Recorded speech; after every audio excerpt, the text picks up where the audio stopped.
Bon, un saumon légumes pour garder la ligne, un peu de frites maison, salade, cabenueve. Tiens. Alhamdoulilah. Moi j'ai fini de gamelle. Il y en a ils sont pas d'accord avec le sa'af torek. Donc sa'af turkoum à tout le monde. Cabenueve. Voilà, Karim Benzema il fait ça, en sur fait Periscope. Ridicule. Ouais. C'est ridicule. Non mais miskin. Attends, moi il y a deux questions là qui me traversent tout de suite quand j'entends. Je me dis petit A, il a pas de famille. En fait, pour faire son il est à Madrid, ftour, il a dit en direct de Madrid. Ouais, mais son ftour devant la télé, enfin devant son ordinateur, ouais, il a pas de famille. Bon, ça c'est la première chose.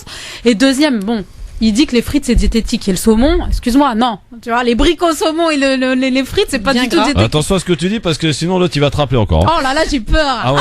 0140 9000 Libertad, évidemment, ça c'est le cas de le dire. On a la totale liberté. Je sais pas ce que vous dites, mais je sais pas qui vous êtes.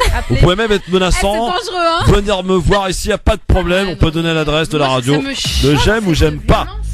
J'aime ou j'aime pas. Alors qu'est-ce que j'ai dans le j'aime ou j'aime pas aujourd'hui? Des interventions comme les siennes. Non, on s'en fout. Washington a commencé à libérer. Attends. Lupo.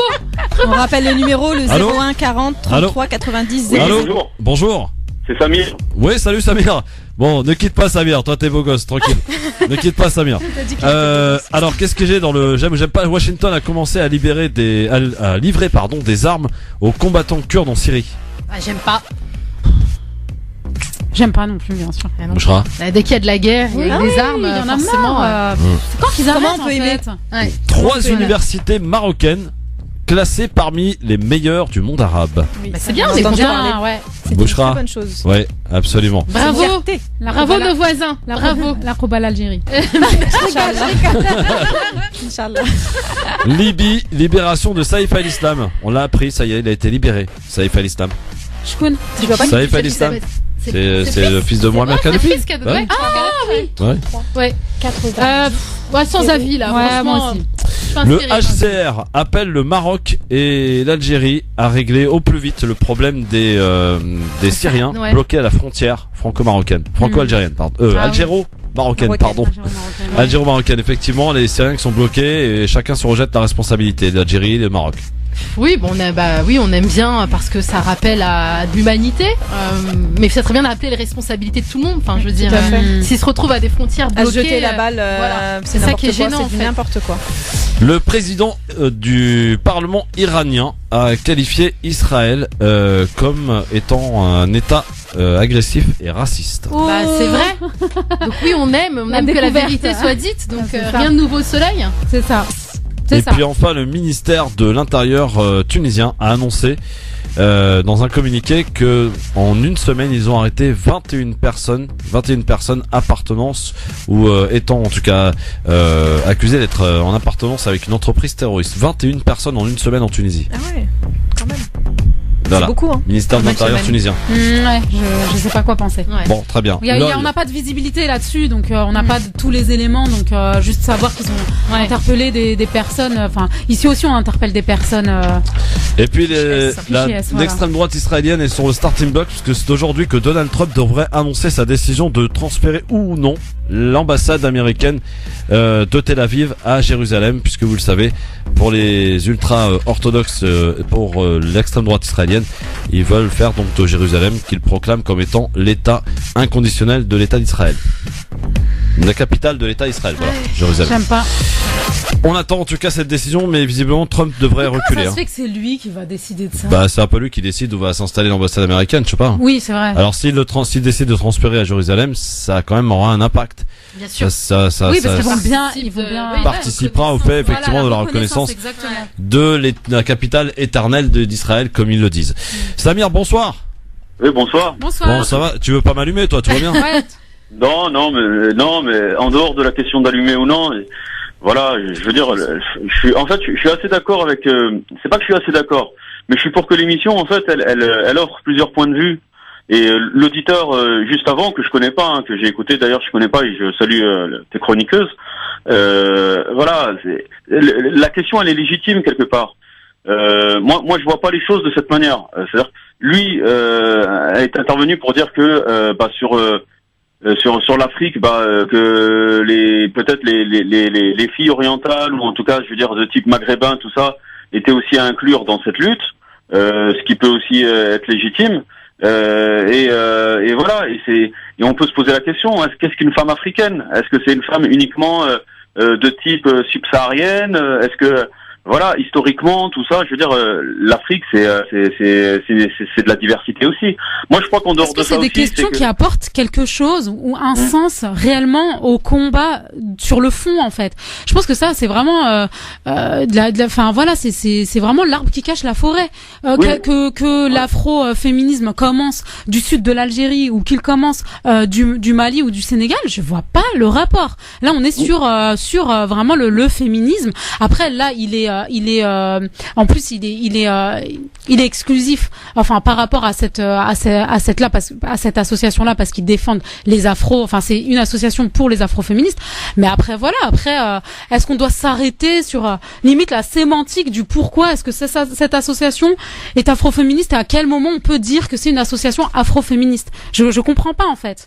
Non mais j'entends bien, mais par exemple une nana qui s'appelle Samira, qui est tunisienne du Sud et qui a l'apparence en fait d'une africaine subsaharienne. Est-ce qu'elle a possibilité d'inclure ces ateliers ou non? Du moment où elle subit le racisme et qu'elle subit les réflexions sexistes dues à sa couleur de peau, bah évidemment, ça se pose même pas comme question. D'accord. Et une maghrébine, je veux dire une française d'origine maghrébine avec je sais pas, qui ressemblerait à... en fait, c'est les femmes racisées. Ouais. C'est juste que là, l'association se dit afro-féministe. Mais après, c'est toutes les femmes qui sont racisées. Après, là, on est d'accord avec toi, Samir, c'est que oui, très bien, il y a une divergence de point de vue et nous, on l'accepte totalement. Sauf que le monsieur qui t'a précédé, il était vindicatif, virulent, dans l'irrespect et même menaçant. Et je peux dire que Christophe a été sympa de couper le son parce qu'il aurait pu aller plus loin et on tombait dans la menace. C'est quand même un caractère pénal. Ouais, tranquille. Il avait un côté ton manque de caféine. Non, mais c'est ça. Je veux dire, c'est pas trivial, ce qui s'est passé juste avant. Mais, oui, certes, il avait peut-être un côté brusque à certains moments, mais il avait aussi une certaine bienveillance quand il disait grande sœur aussi, quoi. Il y avait les deux. Alors donc, je te dis grande sœur et puis pauvre débile, mais je t'ai dit que t'étais aussi. Il y avait les deux. Il y avait les deux. Voilà. C'est complètement ambigu, en fait. Il y avait les deux. Mais bon, tranquille, les gars. Je voulais juste, parce que ça, c'était sur la forme. Et rapidement, je voulais dire que je pense que en fait l'idée de refuser comme ça et finalement d'en faire une polémique et de reprendre, parce que c'est parti de la fachosphère en fait, la polémique. Bah, évidemment. Et le PS s'est aligné dessus, tout ça. Moi je pense qu'il y a le combat, la lutte contre Christophe, vous m'entendez bien ou Bien sûr, on t'entend bien. Par contre, tu conclus, mon ami, parce qu'il me reste 5 minutes et j'ai les coups de cœur. Alors, rapidement, en 30 secondes. Ouais. Je pense que la lutte contre le racisme a toujours été le monopole du PS et de cette gauche-là depuis les années 80, avec le SOS Racisme, la LICRA, tout ça. Aujourd'hui, il s'avère que finalement, en 30 ans, la situation ne s'est pas forcément améliorée et que le monopole ce qui est devenu un business, c'est-à-dire la lutte contre le racisme, et qui est entretenu et monopolisé par le PS et la gauche, finalement, ils ont peur que ça leur échappe de leurs mains. Donc, ils n'ont pas envie que les principaux concernés, à savoir les Français d'origine africaine, d'origine maghrébine, ce qu'on veut, s'approprient cette lutte. Ils en ont les chocottes, quoi, quelque part. Ils n'ont pas envie que cette lutte-là leur échappe. Oui, bien sûr, c'est une émancipation, voilà. C'est une émancipation, c'est de l'information, voilà. Merci Samir, Saraftonek, mon ami. À bientôt, merci beaucoup. On va passer au coup de cœur, les filles. Oui. Bon. Je salue un autre membre de la team du Grand Forum, Jean-Marc, qui dit bravo les femmes, ne vous laissez pas avoir par ce dictateur. Jean-Marc, demain c'est toi à ton tour, demain tu vas manger, mon pote. Je te le dis tout de suite. France Maghreb 2. Le coup de cœur. Allez Maïssa, ton coup de cœur. Oui. Alors moi, mon coup de cœur, c'est le développement par l'association Cap ou pas Cap. Donc l'objectif, c'est d'avoir un frigo solidaire. Qu'est-ce qu'un frigo solidaire à Paris? Eh bien, c'est un frigo placé sur l'espace public où les commerçants du quartier pourront laisser leurs invendus, ou n'importe qui pourra y laisser des petits plats pour ceux qui n'ont pas accès. C'est une action simple pour lutter contre le gaspillage et aussi venir en aide aux plus démunis. Donc là, le projet depuis son lancement, il ne manque plus que 200 € pour le lancer, donc c'est rien du tout. Vous pouvez trouver sur mon mur les lots à sauce pour participer, même 5 €, 2 €, ne sous-estimez aucun don. Et donc en participant, relayez sinon sur les réseaux sociaux, donc partagez ce que j'ai partagé sur mon mur, donc Maïssa Leroy, ou regardez sur la page Cap ou pas Cap. Et en rejoignant, alors le 8 juin, il y aura à la cantine du 18, donc à Paris, pour fêter justement l'arrivée du frigo solidaire et ainsi être bien dans la chaleur et la gentillesse et la bienveillance et tout ça, la solidarité et l'humanisme. Merci voilà. Maïssa. Nadia. C'est super. Non, moi j'avais une question à Maïssa, parce que du coup, est-ce qu'on peut... Non, on n'a pas le temps des questions, bon, les coups de cœur, Nadia. Pas le temps des questions. Ok. Non, mais moi mon coup de cœur, c'est André. André, c'est André. un militant que j'ai rencontré jeudi dernier, place de la République, qui était avec Olivier Azemmour, qu'on aime beaucoup ici. Oui. Et ils avaient leur petit stand, ils étaient même pas une trentaine, tous à peu près des seniors, les 2 tiers étaient des seniors, et puis voilà, ils essaient de porter la voix donc des grévistes palestiniens, et puis on sentait son enthousiasme, et c'est quelqu'un plein d'espoir, qui ne lâche pas la lutte, et qui disait il y a un silence assourdissant dans les médias, nous on va tenter de le percer, et on ne lâche pas l'affaire. Et donc il y avait cette possibilité d'écrire des petites cartes pour les prisonniers et les prisonnières, pour leur dire qu'on était là pour eux. Et moi j'avais un peu honte parce que ils étaient là, je vous disais, d'un certain âge, il faisait très chaud ce jour-là, c'était un jour férié, c'était un jeudi, et on n'était pas là, on n'était pas présents. Après effectivement il y a un problème de coordination entre les associations, c'est clair et net. C'est un vrai problème. C'est un gros problème. Et voilà, moi c'est vrai que je suis rentrée avec les yeux larmoyants, je me suis dit punaise, c'est des gens qui sont dans le vrai et dans la sincérité, et nous on est dans l'oubli. Bravo André en tout cas. Ouais, Côté musique maintenant avec Bouchra pour son coup de cœur.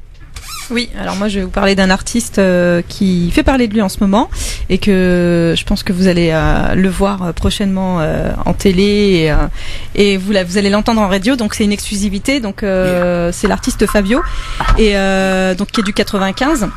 9-5. Et qui du 9-5, et donc rappé, chanté, très très belle plume, et donc là il a fait un petit remix, mais il y a son titre qui arrive là cet été, donc vous allez pouvoir danser. Allez, on écoute, voir ce que ça donne. Moi je veux juste qu'on s'enjaille, la vie est trop courte baby, on n'a plus le time. Trop de pression dans ton jean, je suis pas comme les autres mais j'adore le contact. Ce soir on quitte le bitume, je te prends la bouche, on s'endort sur la lune. J'ai qu'une parole, je t'assure, les autres sur la touche ou même dans les tribunes. Un numéro qu'on attribue, je ne veux pas ton phone ni ton matricule. J'accélère Klinga pour m'attache ta ceinture. Les règles sont les nuages, on a besoin d'attitude. Girl, on a plus de time, tu m'as piqué si fort. Ton sourire, ton charme, je suis dans mon élément. La go m'a blessé, ça faisait très longtemps que je n'étais pas tombé KO. Je crois que je l'ai touchée donc j'y vais gentiment, elle est différente des autres.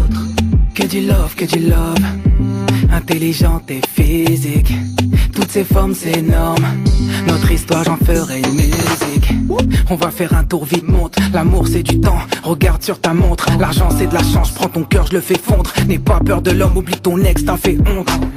Cette fois-ci c'est moi qui t'ai blessé, toujours dans les problèmes. Ne refuse rien, tu vas me vexer. Je préfère l'amour à la haine, moi. Rien à faire du Dolce Gabbana. Bébé, une valise, Bamos, Punta Cana, Fana. Tic de toi et ta mala bella. Pique-moi, je te pique fort pour un love éternel. Girl, on a plus de time, tu m'as piqué si fort. Ton sourire, ton charme, je suis dans mon élément. La go m'a blessé, ça faisait très... Alors Bouchra, il s'appelle comment cet artiste qu'on va certainement retrouver? Fabio. F-A-2-B-I-O. Voilà. Allez liker la page. Dédicace au 9-5. Voilà pour les coups de cœur. Alors Maïssa, je crois que tu voulais faire une petite dédicace. Oui, une petite dédicace pour Zora en fait, une auditrice qui nous écoute. Donc voilà, j'avais promis à sa fille que j'allais faire une petite dédicace pour elle. Donc voilà, Zora. Bon.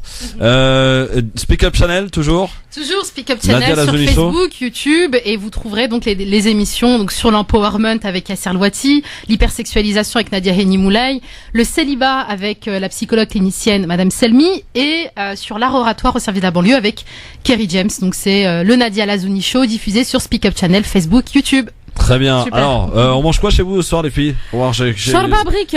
Chez qui je vais aller ce soir? Chorba brique pour toi. Ouais. Ok, Nadia. Ouais, moi aussi je fais la soupe aux lentilles, la syrienne que j'aime beaucoup. Ouais. Pareil, brique, salade. Ouais. D'accord. Et Bouchra?